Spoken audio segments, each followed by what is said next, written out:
Hey, what's up, guys? Welcome to TCG University. It's your boy Noah here with a deck profile for Sero 2 Dot. We played this in the campus championship. We're going through and doing deck profiles for each character, so I'm going to go ahead and start with Sero. He's a 626 health that says enhance your attack, discard a card from your rival's card pool.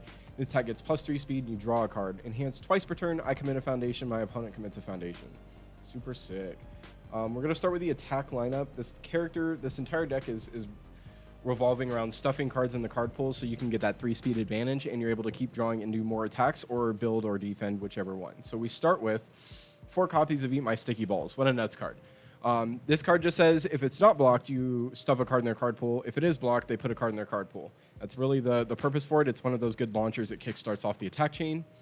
And then we move on with 4 copies of Tape String Jab. This is a card that says enhance your rival as a top card of their discard part of their card pool, and then enhance if a card's left your opponent's card pool this combat phase, change the zone of the attack. So not only is it able to give itself the 3 speed and you can draw a card, so it's a 6 mid for 4, you can also change the zone at that point and make it a 6 mid, high, or low, depending. Also, we have a theme that's going to be going on that we're playing ranged attacks because we're playing underwater, and ranged attacks and water just inherently work together. Then we have 4 copies of Tongue Whip. Card's nuts. It says it gets +1 damage for each card in your rival's card pool. And then enhance add the top card of your rival's deck to their card pool. So if you want, you can make this your combo finisher or put it in the middle, or you can put it at the beginning just to deal 4 damage because it'd be a 7 low for 4, or sorry, a 7 low for 5 if you play your enhances correctly. It's really hard to push damage, I feel, if you play a standard ranged attack package, if it's not like in Todoroki. So cards like this are really good to get the damage pushed out while your leader or your character is able to give you all the speed you want. Next, we play 4 copies of Amphibious Ambush. We're playing a ranged deck. This card's nuts because it stuffs one in the card pool. Debuilds them a valuable asset if they need it, or foundation, I guess you would say. And then it also puts a card in your momentum, so you're allowed to play Tape Swing, even if nothing hits. 2 checks are scary, but Tape Swing's a generically good card. That's a pseudo throw that says it can't be completely blocked. After the zone of the attack is changed, it gets +2 damage as a response, and then the enhances, you can discard a momentum to change the zone. Usable as much as you have momentum. So moving on from that, we go to the foundations, the support of the deck. We play 2 copies of Sticky Balls. You can use this to kickstart your attack chain by stuffing a card into their card pool with the top enhance, or you can use it for defense and commit it to give a non-ranged attack -4 speed, so you're able to block things easily.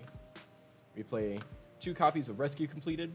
This card's generically good underwater. It says you can ready to face down foundations that have not been ready this combat phase. We barely use that. We more so focus on the commit a foundation. This attack gets +1 or -2 speed. I think speed boosting is very important currently in this game. It just helps your attacks get through more. If your attacks have massive damage but low speed, it doesn't matter. If they have high speed but low damage, I think it's just generically better with the way the game plays currently. Moving along, we play 2 copies of Think Fast. This allows you to give your attack 1 speed, 1 damage if the zone has been changed, and you can commit a foundation to also change the zone of the attack. We're playing underwater, so later you'll see a foundation that just meshes with this, especially because it comes from Sero. Continuing on, we play 3 copies of Graceful Maneuvers. This card's nuts. Commit, this attack gets -2 speed, and it gets -1 speed for each card in your card pool. So if this is like maybe the 3rd attack in their chain, you've blocked 2 already, you can use Graceful Maneuvers to give it -2 speed, then -2 more for each card in your card pool, not your opponent's, which is super sick. We play 3 copies of Fate Shield. I was debating between this or Wall Cling.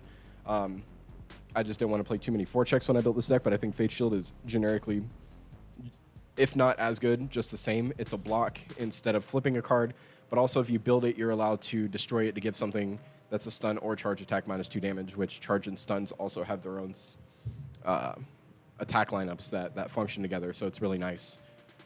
After that, we play 4 copies of Classmate Introduction. This card's nuts. It's probably the best water staple or earth staple or order staple just because it gives your first attack 1 speed, 1 damage, and then your subsequent attacks, if your first one or any of the ones isn't blocked, +1 more speed, which is really nice.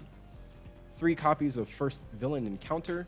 You're playing a ranged attack deck, so you're going to be able to give your ranged attack 1 speed, 1 damage, and then your next one comes in on -1 difficulty, which is really nice for Tape Swing to come in on a 5. If you start off with like an Amphibious or your Amphibious, generally to come in on a 5 instead, because you played a ranged attack and then you play that one. and then you clear the card pool for the tape swing to come through. The Deadlock Enhance is probably barely ever used. I think out of playing this card in general, I've only ever used the Deadlock Enhance maybe twice. We play 2 copies of Malday. It's a 4-check, which is a little rough, but the response on Malday is really nice. When you play a 6-hander, you want to see attacks as quick as possible for those kill turns.